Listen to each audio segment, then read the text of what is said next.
महिला आयोग की आप अध्यक्ष और जिसका हम जिक्र अब आगे कई ऐसे मुद्दे महिलाओं को लेकर, योगी जी की तरफ से, सीएम की तरफ से हमेशा कहा जाता है कि अगर बेटियों को कोई छेड़ेगा तो अगले चौराहे पर या तो वो खुद सरेंडर कर दे या फिर अगले चौराहे पर वो बचेगा नहीं।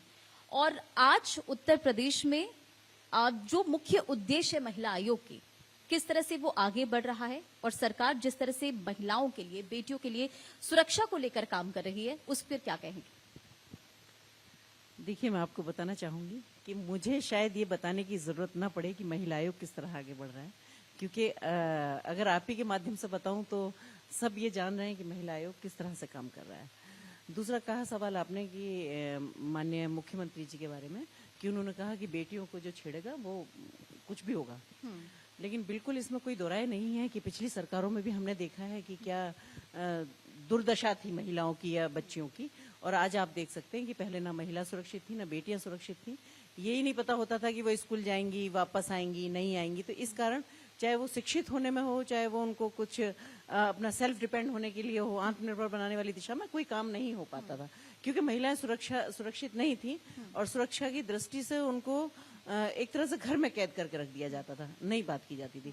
तो मैं निश्चित रूप से आपके माध्यम से भी कहना चाहूंगी, और वैसे भी सबको पता ही है कि उत्तर प्रदेश में जो माहौल है महिलाओं के लिए, या मैं तो कहती हूँ कि केंद्र की जो राजनीति में परिवर्तन आया है महिलाओं को लेके, महिलाओं के सशक्तिकरण को लेके, वो अद्भुत है और उससे पहले कभी ये चीजें देखने को नहीं मिली। मुझे लगता है ये एक बहुत ही अच्छा और एक सुनहरा मौका है महिलाओं को आगे बढ़ाने के लिए, उनको आत्मनिर्भर बनाने के लिए। और या भारत को अगर आत्मनिर्भर बनाने की भी बात की जाए तो निश्चित रूप से, क्योंकि महिलाओं का जब आगे बढ़ेंगी तो उनकी भारत को आत्मनिर्भर बनाने में भी उनका बहुत बड़ा योगदान रहेगा। हम कह सकते हैं कि जो महिलाओं से संबंधित शिकायतें होती हैं उसका निपटारा तुरंत हो, या फिर वो महिलाएं जो अपनी बातों को ना रख सके, तो महिला आयोग किस तरह से काम कर रही है और कैसे, क्योंकि बहुत सारी चीजें दब जाती हैं, महिलाएं इसका शिकार हो रही हैं, लेकिन वो बहुत सारी चीजें दब जाती, खुलकर नहीं आती हैं। देखिए, मुझे नहीं पता कि अब से पहले कैसे महिला आयोग था या क्या था, या जो भी था अच्छा ही रहा होगा, सबकी अपनी सोच होती है। लेकिन अभी मैं बताऊंगी आपको कि मैं अपनी पर्सनल बात बताती हूँ कि मैं अभी जन सुनवाई थी मेरी, एक आगरा में थी, एक मथुरा में थी, और भी होती रहती है, यहाँ भी होती रहती है। मुझे पहली बार सोच के ये बात अपने ऊपर और आयोग के ऊपर प्राउड फील हुआ कि आज महिला आयोग वहां तक पहुंचा हुआ है जहां तक कभी कल्पना भी नहीं की थी कि महिला आयोग है क्या, लोगों ने सुना भी नहीं था। आज घर में अगर काम वाली महिला है, अगर उसके साथ भी कुछ अन्याय हो रहा है तो वो भी महिला आयोग का दरवाजा जानती है, और वो जानती है कि अगर मैं वहां पहुंचूंगी तो मुझे न्याय मिलेगा। तो इस दृष्टि से महिला आयोग काम कर रहा है। और रहा सवाल निपटारे की, तो मैं आपको बताना चाहूंगी कि मेरे यहाँ जितने भी हमारे केसेस होते हैं, तो जनरली क्योंकि महिला प्रदेश की आधी आबादी है, 12.5 करोड़ की आबादी महिलाओं की है, क्योंकि टोटल आबादी 25 करोड़ की उत्तर प्रदेश की है लगभग, तो हर क्षेत्र से महिलाएं जुड़ी हुई हैं, और हर क्षेत्र से महिलाएं जुड़े होने के कारण उनकी समस्याएं भी हर क्षेत्र में ही हैं। तो इसलिए कोई क्षेत्र ऐसा नहीं है जो हमारे पास नहीं आती है जिससे भी महिलाएं जुड़ी हुई। तो हमारी कोशिश ये रहती है कि जो अगर आयोग में आई हैं तो आयोग के माध्यम से उनकी समस्याओं का निस्तारण तुरंत किया जाए, और ये हमारे यहाँ हो भी रहा है, क्योंकि बहुत कम ऐसे केसेस हैं जो हमारे यहाँ पेंडिंग होंगे। पेंडिंग वो होंगी हमारे यहाँ एप्लीकेशन जो या तो कोर्ट में चल रही होंगी या कुछ इस तरह की उलझी होंगी कि उनको पुलिस के माध्यम से या ऐसा कुछ सुलझे, तो 1-2 दिन या जो पुलिस टाइम दे या जैसा भी हो उस हिसाब से, अदरवाइज हमारे यहाँ तुरंत निस्तारण सारी समस्याओं का होता है। महिला यानी कि आधी आबादी, और जब इलेक्शन का जिक्र होता है तो आधी आबादी को अपने पक्ष में करने के लिए सरकार की तरफ बहुत कोशिश होती है। आई थिंक ये सवाल मैं सही कह रही हूँ आपसे, क्योंकि आधी आबादी को लेकर योजनाएं चलाई जाती है, और किस तरह से उन आधी आबादी का वोट हम ले सके, इसे लेकर भी जो सरकार की वो कोशिश होती है। लेकिन सरकार जो पहल कर रही है बबीता जी, और उस पहल को धरातल पर आप कितना उतरती देख रही, क्योंकि महिला आयोग को आप देख रही हैं और आपने बताया कि जन सुनवाई में महिला आयोग की टीम कहां तक पहुंची, इसकी खुशी भी आपने जाहिर की। तो धरातल पर कितना उतर रहा है, जो महिलाओं की समस्या है वो कितनी जल्दी हम कह सकते सॉल्व हो रहा है? बिल्कुल आपने सही कहा कि महिलाओं की जो वोट की बात आती है तो तब हमें याद आता है कि महिलाएं देश की आधी आबादी हैं, और वोट डालेंगी तो हमारा शायद भला होगा। और मैं आपको ये बताती हूँ कि इस सरकार की एक खास बात है कि सार्वजनिक मंचों से भी माननीय प्रधानमंत्री जी कहते हैं कि अगर हमारी सरकार में सबसे बड़ी भूमिका रही है अगर सरकार बनाने में, तो वो महिलाओं की रही है। और इस दृष्टि से वहाँ महिलाओं के लिए काम भी किया जा रहा है। तो मैं, क्योंकि महिलाओं को इतना कहना चाहिए कि इतना सशक्तिकरण होने के, मतलब सशक्त मानने के बाद भी कि महिलाएं दिशा और दशा दोनों को सुधारने में का काम करती हैं, उसके बावजूद भी महिलाओं को इतना पीछे रखा गया। तो ये कहीं ना कहीं एक पुरुष मानसिकता तो थी कि जिसके पीछे रहा। तो लेकिन अब चेंज बहुत हो रहा है, अब ऐसा नहीं है, महिलाएं बहुत आगे भी आ रही हैं, बच्चियां पढ़ भी रही हैं, बच्चियां आत्मनिर्भर भी बन रही हैं।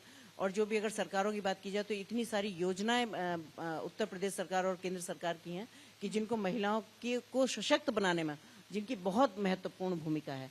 तो महिलाएं सशक्त बन रही हैं और आगे आ भी रही हैं। लेकिन फिर भी देखिए, जैसे अगर मैं भारत के पहले नोबेल पुरस्कार विजेता थे रविन्द्रनाथ टैगोर जी, तो जिन्होंने कहा था कि महिला रोशनी है, रोशनी है ऐसा लोग कहते हैं, लेकिन उन्होंने कहा था कि महिला रोशनी भी है, लेकिन महिला लौ भी है, दीपक की लौ भी है। उसे जहां जलाओगे या जहां मतलब उसे मौका दोगे वो वही रोशनी करेगी। ठीक है, उसी के आधार पर जैसे एक ब्रिंघम रॉय थे, एक सामाजिक अमेरिका के कार्यकर्ता थे, उन्होंने कहा था कि महिलाओं को शिक्षित करने का मतलब है कि आप एक पीढ़ी को शिक्षित कर रहे हैं, और एक पुरुष को पीड़ित करने का मतलब है कि आप एक व्यक्ति को पढ़ाई करके उसको पढ़ा रहे हैं। तो महिलाओं को पढ़ाना और महिलाओं को शिक्षित करना, तो ये है कि आप पूरे पीढ़ियां जो हैं उनको आप शिक्षित कर रहे हैं। तो मुझे नहीं लगता कि कहीं से भी जो पिछला कार्यकाल था, जो जैसे अंग्रेजों का टाइम था, जब तक देश आजाद नहीं हुआ था, तब तक महिलाओं की बहुत ही दुर्दशा रही थी। लेकिन उसके बाद टाइम बदला, टाइम महिलाओं ने आगे आना शुरू किया, महिलाओं ने पुरुषों के साथ चलने की कोशिश की। लेकिन फिर भी मैं बताना चाहूंगी कि उतना आसान रास्ता उनको नहीं मिला कि जिस पे वो चल पाते। लेकिन अब दौर बदल रहा है, महिलाएं आगे भी आ रही हैं, महिलाएं सशक्त भी हो रही हैं, महिलाएं पढ़ भी रही हैं और महिलाएं आगे बढ़ भी रही हैं। तो ये योगदान बहुत महत्वपूर्ण है समाज के लिए। अब आपके सफर का जिक्र करना चाहूंगी, क्योंकि आप खुद एक महिला हैं और आज आप एक महत्वपूर्ण पद पर हैं, उसे संभाल रही हैं आप। इसी के साथ साथ जो समस्याएं आ रही है वो आप देख भी रही हैं। कैसे ये सब कुछ मैनेज हो पाता है और आपका विजन क्या है? देखिए, मेरा विजन ये है कि मैं चाहती हूँ कि जो अंत में खड़ी हुई महिला है, ये मेरा विजन है। ये मेरा विजन नहीं है, ये आयोग का विजन है। और आयोग की जो हमारी 25 लोगों की टीम है, जिसमें 2 उपाध्यक्ष भी हैं, मैं वहां तक पहुंचना चाहती हूँ। क्योंकि जितनी सुविधाएं इस सरकार के द्वारा महिलाओं को मिली हुई हैं, अगर उन योजनाओं का या उन सुविधाओं का लाभ अगर महिलाओं को मिल जाता है, तो मुझे लगता है कि फिर भारत को आत्मनिर्भर बनने की जो एक पहल है और जिसमें महिलाओं की बहुत बड़ी महत्वपूर्ण भूमिका है, तो मुझे लगता है उसको कोई नहीं रोक पाएगा। तो हमारी जो खुद की पहल है, अगर आयोग की दृष्टि से भी मैं बात करूं, तो आयोग की एक इतनी बड़ी सोच के साथ काम कर रहे हैं हम कि हम पंचायत लेवल पे काम कर रहे हैं, हम जिलों पे काम कर रहे हैं, हम जो ब्लॉक प्रमुख हैं उनके माध्यम से, जो महिला ब्लॉक प्रमुख हैं, जो महिला प्रधान हैं, ये जो इनके साथ कनेक्ट हैं, इनके साथ इसलिए कनेक्ट हैं क्योंकि ये एक माध्यम है नीचे तक की महिलाओं तक पहुंचने का। और हमारे देश की बहुत बड़ी आबादी गांव में निवास करती है, उसमें ऐसी भी महिलाएं जिनके पास तक जो जानती हैं, समझती हैं, लेकिन उनके पास अप्रोच नहीं होती कि वो अपनी बात को कैसे रखें। लेकिन उनकी बात को हम आसानी से अपने तक पहुंचाएं, या आसानी से वो अपनी बात को ऊपर रखें, या आसानी से उनको उन योजनाओं का लाभ बनने के लिए उनको उनके आत्मनिर्भर बनने में उनका सहयोग कर पाएं, ऐसी हमारी पहल है उसके साथ। किस तरह से ये कर पा रही हैं? मतलब जाहिर तौर पर जो गांव की महिलाएं होती हैं, क्योंकि हम शहर का भी जिक्र कर ले तो शहर में भी कई ऐसे केसेस होते हैं कि जो महिला अपनी बातें खुलकर नहीं रख पाती हैं, और गांव तो दूर दराज की बात हो जाती, वहां तक तो सोच भी वहां तक जाना, उन चीजों को मैनेज करना जाहिर तौर पर चुनौती होगी। तो उन महिलाओं को किस तरह से संभालना, देखना, उन तक वो सारी सुविधाएं पहुंचे या उनकी समस्याएं आप तक आए कि वो अच्छे से रह सके। एक्चुअली मैंने आपको भी पहले बताया कि महिला आयोग बना ही महिलाओं के लिए है। बिल्कुल। और महिलाओं के लिए बना है तो महिलाएं वो एक ऐसी जगह है जहां अपनी बात खुल के रख सकती हैं, किसी भी विषय पर वो अपनी बात खुल के वहां कर सकती हैं। और जब वो बात करती हैं और जब उनकी समस्या सामने आती है तो उनका समाधान भी हम ढूंढते हैं, और ढूंढते ही नहीं, हम उनका समाधान करते भी हैं।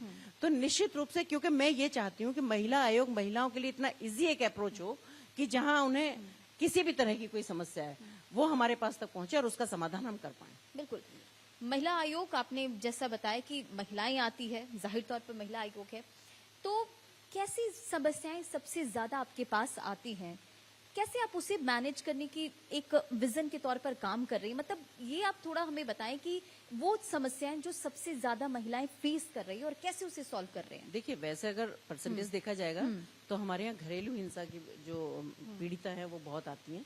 लेकिन अगर इसके समाधान की बात की जाए तो क्योंकि हमारा थोड़ा सा एक और तरीका है सुनने का कि हम कभी एक पक्ष को सुन के निर्णय नहीं लेते, क्योंकि जब तक आप दोनों पक्षों को नहीं सुनोगे तो आप मुझे लगता है कि एक फेयर काम नहीं कर पाओगे। तो हम हमेशा ये करते हैं कि जब इस तरह के कोई घरेलू हिंसा वाले वो आते हैं, जो कोर्ट में चल रहे हैं वो तो एक मैटर अलग है, लेकिन उसमें भी हम कोशिश करते हैं कि समझौता हो और कुछ म्यूचुअल अंडरस्टैंडिंग से अगर कुछ हो सकता है तो वो हो जाए। लेकिन वहां भी हम ये करते हैं कि हम दोनों को बुलाते हैं, हस्बैंड वाइफ को बुलाते हैं, या उनके परिवार में अगर किसी से कोई विवाद है तो उनको भी बुलाते हैं। और बहुत सारे केसेस हमारे ऐसे होते हैं कि जो हमारे बुलाने से, हमारे प्रयास से वो समझौता होता है और एक घर जो बिगड़ते बिगड़ते बन जाता है और वापस वो खुश होकर चले जाते हैं। तो ऐसे में घरेलू हिंसा, यौन उत्पीड़न की घटनाएं काफी ज्यादा होती है, तो महिला आयोग की तरफ से कोई विशेष प्रावधान? विशेष प्राविधान तो ये है कि अगर महिला उत्पीड़न की या ऐसे कुछ यौन उत्पीड़न से संबंधित या बहुत सारी ऐसी प्रॉब्लम है, पर हम फिर उनको प्रशासन के थ्रू कराते हैं। अगर वो हमारे उसमें नहीं होती है तो हमारे यहाँ से बाकायदा रिपोर्ट होती है। हमारे यहाँ जो भी उसमें कार्रवाई के लिए आदेश दिए जाते हैं वो एसएसपी को दिए जाएं, चाहे वहाँ के डीआईजी को दिए जाएं, चाहे कमिश्नर को दिए जाएं, चाहे जिस लेवल के भी अगर वो काम है तो हम वहाँ तक अपनी अप्रोच को रखते हैं और वहाँ उनसे कार्रवाई कराते हैं। अगले 5 सालों में आत्मनिर्भर भारत का भी हम जिक्र करें और इसी के साथ साथ अगले 5 सालों में महिला आयोग को आप किस तरह से देखती हैं? दूसरी चीज, क्या विजन है? हम इससे पहले भी विजन का जिक्र कर रहे थे, लेकिन आगे आने वाले 5 सालों में किस विजन के साथ आगे बढ़ना है? देखिए, महिला आयोग का सिर्फ एक ही विजन है कि कैसे महिलाओं को सुरक्षित रखा जा सकता है, कैसे उन्हें आत्मसम्मान के साथ आत्मनिर्भर बनाया जा सकता है और कैसे वो इस देश को समृद्ध बनाने में कैसे अपना जो एक कहावत करते हैं अभी तक कि पुरुष और महिला कंधे से कंधा मिला के चलती हैं, लेकिन अभी भी मैं कहूंगी कि महिलाओं के लिए रास्ते बहुत आसान नहीं है और उनको पीछे करने वाले भी पुरुष ही हैं कि जो उनको आगे नहीं बढ़ने देता। लेकिन हमारी कोशिश ये है, महिला आयोग की कोशिश ये है कि महिलाओं को इतना सशक्त तो कम से कम हम बना दें कि वो अपनी आवाज को उठा सके और अपनी बात को सबके सामने रख सकें। उत्तर प्रदेश सरकार की तरफ से जो योजनाएं महिलाओं के लिए चलाई जा रही है, उसे आप कैसे देखती हैं? दूसरी चीज ये कि जो महिलाएं हैं, महिला आयोग भी प्रभावशाली बने, वो उसे लेकर किस तरह से सरकार का जो विजन है कैसे चल रहा है वो? देखिए, महिला आयोग तो बहुत प्रभावशाली है, इसमें तो कोई ये तो सोचने का विषय ही नहीं है। पर महिला जो आपने कहा कि सरकार की जो योजना है, ये सरकार की जो योजना है वो महिला आयोग की ताकत है, क्योंकि महिला आयोग के माध्यम से भी अगर सरकारी योजनाओं का लाभ हम महिलाओं को दिला पाते हैं और हर महिला तक उसको पहुंचा पाते हैं। हालांकि सरकार के भी प्रयास रहते हैं, लेकिन जो हमारे प्रयास है और हमने अपने तरीके से उनको सोचा है, अगर हम उसको पहुंचा पाएंगे तो उसमें भी महिला आयोग की एक बहुत बड़ी भूमिका होने वाली है और ये निश्चित है कि हम उसको पहुंचा पाएंगे।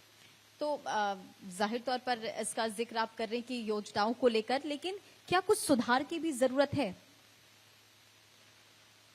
नहीं, सुझाव की तो मैं यही कहूंगी, मैं महिलाओं को ही सुझाव देना चाहूंगी कि भाई अपनी सुधार महिला आयोग में, उत्तर प्रदेश महिला आयोग में बिल्कुल सुधार की जरूरत नहीं है। महिला आयोग बहुत परफेक्ट है और बहुत अच्छे अपने परफेक्शन के साथ काम कर रहा है। देखिए, तो सवाल महिला तो आयोग में बिल्कुल कोई जरूरत नहीं है, क्योंकि आपने भी देखा होगा, आप समाचार पत्रों के माध्यम से या आपके अपने टीवी चैनलों के माध्यम से आप देख रहे हैं कि महिला आयोग किस लेवल का काम कर रहा है। मैं अगर अपनी बात करूं तो अभी मुझे 5 महीने लगभग हो गए हैं और 5 महीने में मैं अभी तक भी बगैर रीजन के अपने घर एक रात नहीं रुकी हूँ। बगैर रीजन मतलब कि अगर मेरे काम जैसे मेरे अड़ोस पड़ोस के जिलों में अगर वहां होते हैं तो रात्रि प्रवास मैंने अपने घर कर लिया, वो एक अलग बात है। लेकिन अगर मैं ये सोचूं कि मैंने कभी आराम की दृष्टि से या कभी छुट्टी ली अभी महिला आयोग से, तो वो अभी तक नहीं हुआ। तो ऐसे ही हमारी सारी टीम भी काम कर रही है। तो मुझे लगता है कि महिला आयोग में तो सुधार की जरूरत नहीं है। महिला आयोग तो बहुत परफेक्ट है और बहुत परफेक्शन के साथ अपना काम को अंजाम दे रहा है। रहा सवाल क्या था आपका दूसरा? इसी को लेकर, सुधार को लेकर। तो महिला आयोग में नहीं, आप ये कहिए कि महिलाओं की स्थिति में हम महिला आयोग की क्या भूमिका रह सकती है सुधार करने में। तो हमने बताया, क्योंकि हमारा उद्देश्य सिर्फ यही है कि हम महिलाओं को कैसे समृद्ध बनाएं, उनके चेहरे पे कैसे हंसी लाएं, उनको कैसे सुरक्षित रखें और उनको कैसे आगे बढ़ाने का काम करें। तो ये महिला आयोग का उद्देश्य है। चलिए, बहुत बहुत शुक्रिया हमारे साथ जुड़ने के लिए और इन तमाम मुद्दों पर बातचीत करने के लिए।